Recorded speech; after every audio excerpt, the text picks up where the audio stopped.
ಆ ದಿನ ರೀನು ತನ್ನ ಫೋನ್ನಲ್ಲಿ ಸಿನಿಮಾ ನೋಡ್ತಾ ಇದ್ಲು. ಅದು ಎಷ್ಟು ಇಂಟ್ರೆಸ್ಟಿಂಗ್ ಆಗಿತ್ತೆ ಅಂದರೆ ತಡರಾತ್ರಿವರೆಗೆ ಕುಳಿತು ಆ ಸಿನಿಮಾವನ್ನು ಆಕೆ ಪೂರ್ತಿಯಾಗಿ ನೋಡ್ತಾಳೆ. ಮರುದಿನ ಅವಳು 10 ನಿಮಿಷ ಲೇಟಾಗಿ ಎದ್ಲು. ಇದೇ ಕಾರಣಕ್ಕೆ ಅವಳು ಕೆಲಸಕ್ಕೆ ತಡವಾಗಿ ಹೋದ್ಲು. ಇದೇ ಕಾರಣಕ್ಕೆ ಅವಳು ತನ್ನ ಕಾರನ್ನು ವೇಗವಾಗಿ ಚಲಿಸುತ್ತಿದ್ದಳು. ಅತಿವೇಗ ಅಪಾಯಕ್ಕೆ ಕಾರಣವೆಂಬಂತೆ ಅವಳ ಕಾರು ಅಪಘಾತಕ್ಕೀಡಾಯಿತು. ಅದೊಂದು ಭೀಕರ ಅಪಘಾತವಾಗಿತ್ತು. ಇದನ್ನು ಗಮನಿಸಿದ ಸರ್ಕಾರ ಹೊಸ ನಿಯಮವನ್ನು ಜಾರಿಗೆ ತಂದಿತ್ತು.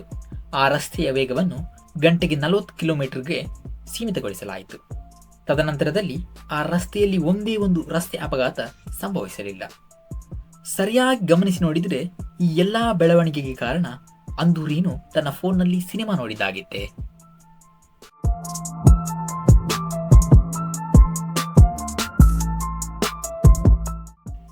1960 ಅಮೆರಿಕ. ಅದು ಕಂಪ್ಯೂಟರ್ನ ಬರುವಿಕೆಯ ಕಾಲಮಾನ. ಗಣಿತಶಾಸ್ತ್ರ ಮತ್ತು ಹವಾಮಾನಶಾಸ್ತ್ರದಲ್ಲಿ ಪ್ರಖ್ಯಾತಿಯನ್ನು ಪಡೆದಂತಹ ಎಡ್ವರ್ಡ್ ಲಾರೆನ್ಸ್ ತನ್ನ ಲ್ಯಾಬ್ನಲ್ಲಿ ಕುಳಿತಿದ್ದರು.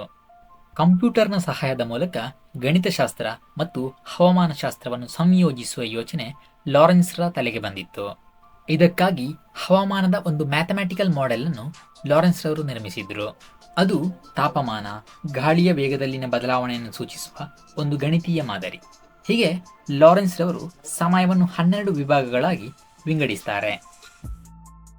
ಇದೇ ಸಂದರ್ಭದಲ್ಲಿ ತನ್ನ ಕಂಪ್ಯೂಟರ್ನಿಂದ ಬರುತ್ತಿದ್ದ ಡೇಟಾವನ್ನು ಪರಿಶೀಲಿಸಬೇಕೆಂದು ಲಾರೆನ್ಸ್ಗೆ ಅನಿಸಿತ್ತು.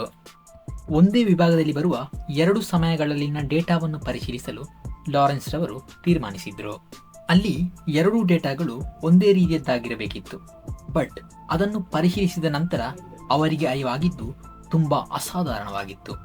ಮೊದಲು 2 ಡೇಟಾಗಳು ಒಂದೇ ರೀತಿಯದ್ದಾಗಿತ್ತು. ಬಟ್ 2ನೆಯ ಡೇಟಾ ತಿಂಗಳೊಳಗೆ ಸಂಪೂರ್ಣವಾಗಿ ಬದಲಾಗಿತ್ತು. ತನ್ನ ಕಂಪ್ಯೂಟರ್ನ ತೊಂದರೆಯಿಂದಾಗಿರಬಹುದೆಂದು ಲಾರೆನ್ಸ್ ರವರು ಮೊದಲಿಗೆ ಭಾವಿಸಿದ್ರು.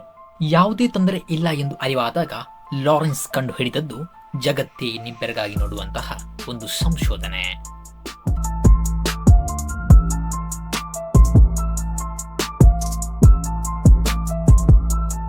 ಭೂಮಿಯ ಒಂದು ಮೂಲೆಯಲ್ಲಿ ಚಿಟ್ಟೆಯೊಂದು ರೆಕ್ಕೆ ಬಡಿದರೆ ಅದು ಭೂಮಿಯ ಮತ್ತೊಂದು ಕಡೆಯಲ್ಲಿ ಬೃಹತ್ ಬಿರುಗಾಳಿಯನ್ನೇ ಸೃಷ್ಟಿಸಬಹುದು.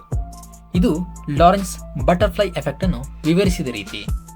ಬಿರುಗಾಳಿಗೆ ಚಿಟ್ಟೆ ನೇರ ಕಾರಣ ಎಂದು ಅಲ್ಲ, ಇಂತಹ ಒಂದು ಸಣ್ಣ ಘಟನೆ ಸರಿಯಾದ ಸಮಯ ಸಂದರ್ಭದಲ್ಲಿ ಸರಿಯಾದ ಸ್ಥಳದಲ್ಲಿ ಇನ್ನೊಂದು ರೀತಿಯ ಘಟನೆಗೆ ಮುನ್ನುಡಿಯನ್ನು ಬರೆಯಲು ಸಾಧ್ಯವಿದೆ ಎಂದು. ಅದು ಒಂದು ಬಿರುಗಾಳಿಯಾಗಿ ತಿರುಗಲೂ ಕೂಡ ಸಾಧ್ಯವಿದೆ. ನೇರವಾಗಿ ಹೇಳುವುದಾದರೆ ಸಾಮಾನ್ಯವಾದ ಸಣ್ಣ ಪುಟ್ಟ ವಿಷಯಗಳು ಕಾಲಕ್ರಮೇಣ ಅತಿದೊಡ್ಡ ಘಟನೆಗೆ ದಾರಿಯಾಗಬಹುದು.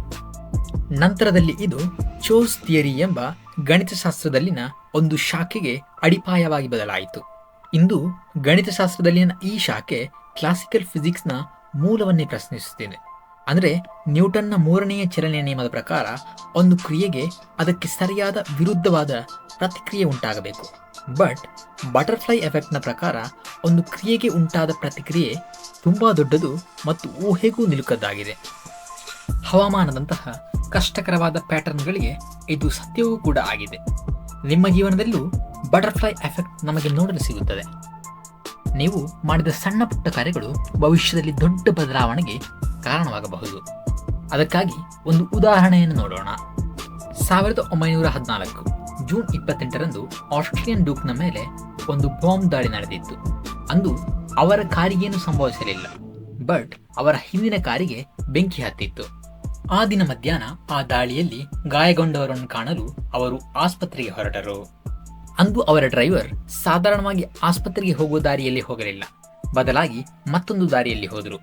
ಇದೇ ನಡುವೆ ಅವರ ಕಾರು ರಸ್ತೆಯ ಮಧ್ಯೆ ಕೆಟ್ಟು ನಿಂತಿತ್ತು. ಎಂಜಿನ್ ನಿಂತದ್ದು ಒಂದು ಅಂಗಡಿಯ ಮುಂದೆ. ದುರಾದೃಷ್ಟವೇನೋ ಎಂಬಂತೆ ಆ ಅಂಗಡಿಯಲ್ಲಿ ಬಾಂಬ್ ಎಸೆದು ಡ್ಯೂಕ್ ಅನ್ನು ಕೊಲ್ಲಲು ಪ್ರಯತ್ನಿಸಿದವರಲ್ಲೊಬ್ಬ ಕುಳಿತಿದ್ದ. ಆತ ಒಂದು ಸ್ಯಾಂಡ್ವಿಚ್ ಅನ್ನು ತಿನ್ನುತ್ತಿದ್ದ. ಡ್ಯೂಕ್ ಅನ್ನು ಕಂಡೊಡನೆ ತನ್ನ ಜೇಬಿನಲ್ಲಿದ್ದ ಪಿಸ್ತೂಲ್ ಅನ್ನು ತೆಗೆದು ಡ್ಯೂಕ್ ಅನ್ನು ಮತ್ತು ಆತನ ಹೆಂಡತಿಯನ್ನು ಗುಂಡಿಕ್ಕಿ ಹತ್ಯೆಗೈದ.